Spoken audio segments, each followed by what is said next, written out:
ప్రతి మనిషి పుట్టుకకు అమ్మా నాన్నలే సృష్టికర్తలు.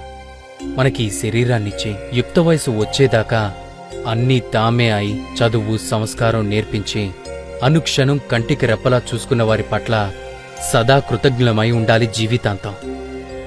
ఈ సమస్త ప్రపంచం తల్లిదండ్రులతోనే నిండి ఉన్నది అన్నారు శంకర్ భగవత్పదులు సౌందర్యలహరిలో.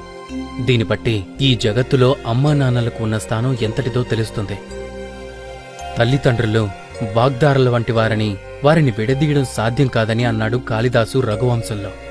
అంటే సృష్టిలో తల్లిదండ్రులకు గల శాశ్వతత్వం ఎలాంటిదో స్పష్టమవుతుంది.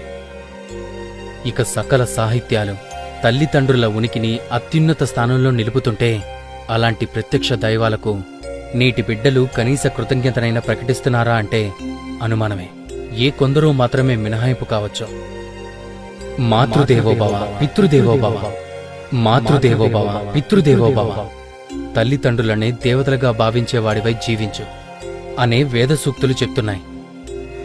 ఈ సూక్తిని శిరస్సును ధరించి అనుసరిస్తున్నవారు కొందరైతే తల్లిదండ్రులను తమ సుఖ సంతోషాలకు అవరోధాలుగా భావించి వాళ్లను దయ్యాలుగా చూస్తూ తరిమి కొట్టే అధములైన కొడుకులు లోకంలో లేకపోలేదు.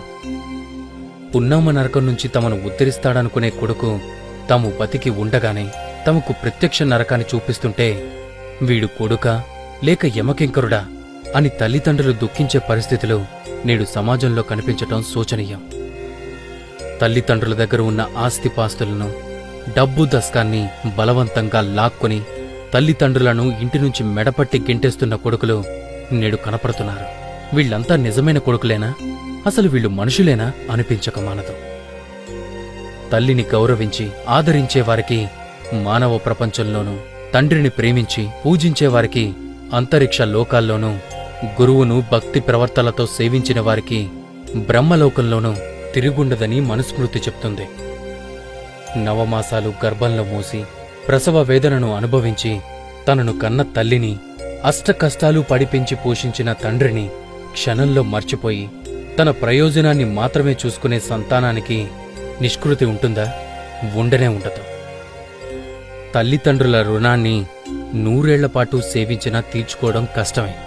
ఏ తల్లిదండ్రులైనా తమ సంతానం గుణవంతులుగా రాణించాలని, తమకు ఆత్మసంతృప్తిని కలిగించాలని మాత్రమే కోరుకుంటారు. వేరే ఏదో ప్రయోజనంతో చూడనే చూడరు. అలాంటి తల్లిదండ్రులను డబ్బు కోసం, ఆస్తుల కోసం, శారీరక సౌఖ్యం కోసం కాలతనటం ఎంతవరకు ధర్మం?